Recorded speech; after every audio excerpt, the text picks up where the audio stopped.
Hello guys, welcome to another video.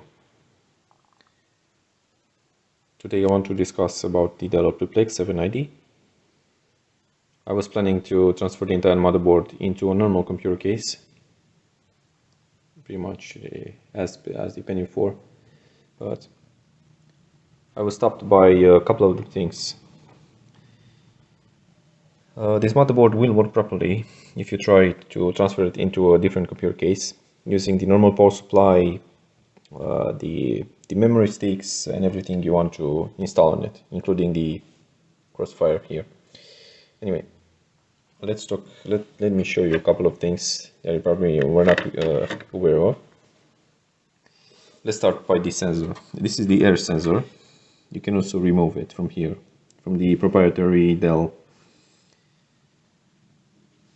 And the power supply I was referring at. You can break the pin and remove the entire sensor. There it's going through here and goes somewhere into the motherboard right here. Anyway, yeah, it's got a very weird route. Anyway, right here we do have the front panel connector. There is including the power switch, power LED, front USBs, and so on. Now, in order to work, and because how should I explain to you? This motherboard will work properly if you install it and use it the normal power supply, but it will give you a couple of the errors. There are 5 in total, if I remember correct. You need to block the pin 7 and 8 accordingly using the BIOS jumper right here down 7 and 8. There is a graph that you can follow, and right here there is another sensor that you have to block using the jumper from the power switch from here. So you need to block it using the BIOS jumper. And after that, there are a couple of the other sensors right here. This one is also very important that you need to transfer into the other case, and this one here. And this is the sensor that I was telling you about. This is another sensor that you have to transfer into the new computer case. And yeah, there is a video that the Brian from Tech City, it does explain very clearly how to install the motherboard into a new chassis and fix all the errors that are present there. He does explain very clearly, and he also has the graph. I do suggest watching his video carefully, and if you're interested, of course. Today I got the Thermaltake cable PCI Express 16X. I'm planning to use this this cable in order to install here into the PCI Express, and then add the Radeon 5770.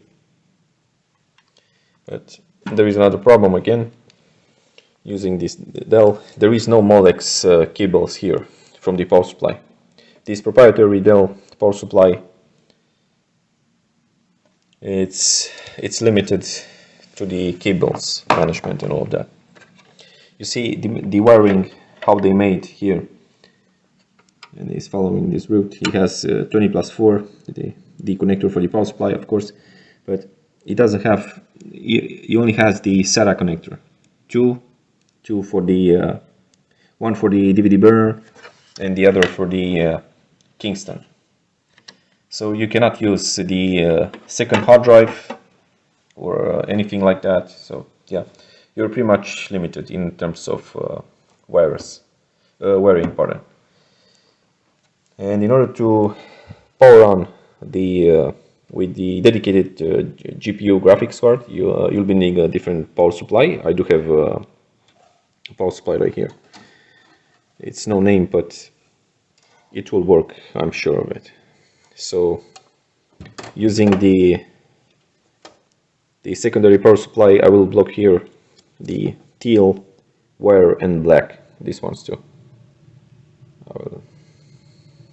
with the conductor from here, so from the top, and I will power up the GPU using this power supply, and afterwards I'm going to install the application and the games that are important.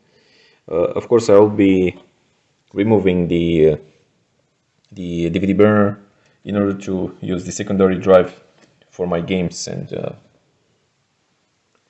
yeah. See you guys very shortly when I will installing this machine and see how it works. See you very shortly, guys. Alright guys, everything is set.